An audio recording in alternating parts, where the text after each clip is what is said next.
Hi everyone, this is Dr. Justin Pariseau here for your news and notes for week 13, April 27th through May 4th. This week we'll be covering the American Civil War. So as you can see, I have my I Miss Abe t-shirt on from the Lincoln Presidential Museum and Library down in Springfield. One of the assignments for this week is for you to look at Lincoln's second inaugural, and I have that up on the screen here. I did want to highlight a couple of portions of this primary source for you as you're reading this content and making sense of the meaning of the American Civil War. By 1865, there's a clear understanding on Lincoln's part, as well as a growing number of Americans for that matter, that the war itself is more than just a war about the Union. It's a war about the definition of freedom and the institution of slavery as a whole. And as we can see towards the bottom of the second inaugural, it's a relatively short speech, all things considered. He says specifically, fondly do we hope, fervently do we pray, that this mighty scourge of war may speedily pass away. Yet, if God wills that it continue until all the wealth piled by the bondsman's 250 years of unrequited toil shall be sunk, and until every drop of blood drawn with the lash shall be paid by another drawn with the sword, as was said 3,000 years ago, so still it must be said, the judgments of the Lord are true and righteous altogether. Lincoln in general there is suggesting that the issue of slavery is central to the plight of all Americans at this point in American history, and that if really, when we look at the overall scope and trajectory of American history, that much of this is out of the hands of Lincoln, the federal administration, the Union Army for that matter, because of the issue of slavery itself and what Americans have done to African Americans up to this point in the 19th century.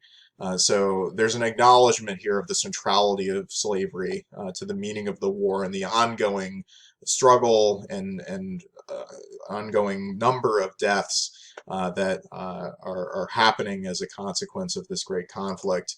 The final portion of the speech here that I wanted to point you to is the segment very famously where Lincoln says, with malice toward none, with charity for all, with firmness in the right as God gives us to see the right, let us strive on to finish the work we are in, to bind up the nation's wounds, to care for him who shall have borne the battle, and for his widow and his orphan, to do all which may achieve and cherish a just and the lasting peace among ourselves and with all nations. So Lincoln there, using the language that he's known for, is trying to make sense of this terrible sacrifice, this increasing number of American deaths, so that this will not be a war that was fought in vain, that freedom will be the status of all Americans, that moving forward, that peace will be the future of American democracy. So there's a lot here just in that small portion of the speech to take away from how Lincoln is making sense of the toll of American lives that are being lost in the midst of this great Civil War. A final few things I wanted to point you to. Once the stay-at-home orders are over and cultural sites are open once again, you might want to check out a couple of sites in our state that are associated with Abraham Lincoln. If you really like the I Miss Abe shirt, you can visit the Lincoln Presidential Library and Museum, which has wonderful exhibitions on Abraham Lincoln, his family, as you can see up on the screen here, the course of his presidency, the course of his early life. They actually do a really nice job curating his whole story, so I'd recommend checking out that site. Another site that's just up the road is the Lincoln Home, and the great thing about this National Park Service curated site, it's the only home that Lincoln ever owned. This is a free site that you can visit. All you need to do is visit the visitor center just up the street from the main house that you can see up on the screen, and sign up. Usually early in the day works best because then you can get your pick of when you want to go on a tour of the site. but it's a really neat space to go check out. The stories they tell there are really interesting, and the streetscape itself is actually worth a visit as well, because they actually were able to buy up a bunch of the homes in the vicinity of the Lincoln home. So it looks similar to what the street would have looked like when Lincoln lived there with his family. And then finally, the last part of the Lincoln story, of course, being his assassination in April of 1865.